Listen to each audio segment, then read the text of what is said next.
त्यानंतर एक मोठी बातमी आहे। वाल्मिक कराडचा जामीन अर्ज मागे घेतल्याची माहिती समोर येते। वाल्मिक कराड याच्या खंडणी प्रकरणामध्ये जो गुन्हा दाखल आहे त्याच्यामध्ये जामिनासाठी अर्ज केला होता, पण सुनावणी आधीच हा अर्ज मागे घेतल्याची माहिती समोर येते।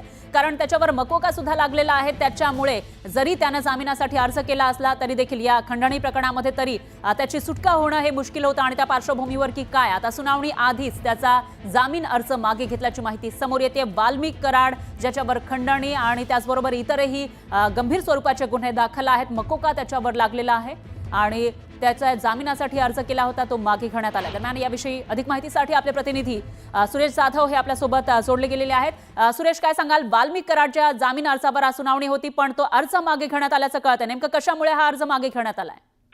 वाल्मिक कराड यांनी खंडणी प्रकरणामध्ये एमसीआर मिळाल्यानंतर केज न्यायालयामध्ये जामिनासाठी अर्ज केलेला होता। त्यानंतर 2 वेळा सुनावण्या होत्या, पण आरोपीचे वकील हे गैरहजर राहिल्यामुळे जी फायनल सुनावणी होती ती आज सुनावणी होणार होती। मात्र ही सुनावणी 11:30 वाजता होणार होती। त्या अगोदरच वाल्मिक कराड याचे जे वकील आहेत त्या वकिलांनी जो जामिनासाठी अर्ज मान्य न्यायालयाकडे केलेला होता तो मागे घेतलेला आहे। विशेष म्हणजे या मागे घेतलेल्या अर्जावरून आता खूप मोठी चर्चा देखील होती। आता वाल्मिक कराड यांना कालच एमसीआर झालेला आहे आणि काल 14 दिवसाची पोलीस न्यायालयीन कोठडी देखील देण्यात आली। जिल्हा मध्यवर्ती कारागृहात त्यांची रवानगी करण्यात आलेली होती।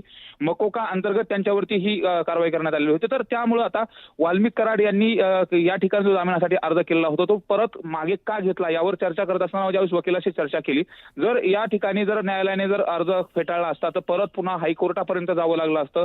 त्या अगोदर हा जामिनासाठी केलेला जो अर्ज आहे तो मागे घेतल्याचं देखील आता वकिलांनी सांगितलेलं। अधिकृत आरोपीचे जे वकील आहेत ते त्या बाबतीमध्ये बोलतील। मात्र वाल्मिक कराड यांनी जो खंडणीच्या प्रकरणामध्ये जामिनासाठी अर्ज केलेला होता तो मागे घेतला आहे आणि त्यामुळे आता मोठी चर्चा होते।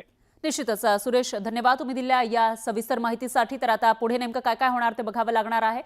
वाल्मिक कराडनं आता हा अर्ज मागे घेतलेला आहे, पण त्याचा जामीन तेवढा काही सोपा नव्हता, त्याच्यामुळे कदाचित हा अर्ज मागे घेण्यात आला असेल। दरम्यान याविषयीची अपडेट आपण घेत राहणार आहोत। वाल्मिक कराड याच्यावर गंभीर स्वरूपाचे गुन्हे दाखल आहेत आणि त्याच्यातच आज केज न्यायालयासमोर अर्ज दाखल केलेला होता, त्यामध्ये सुनावणी सुद्धा होणार होती, पण तो अर्ज मागे घेण्यात आला।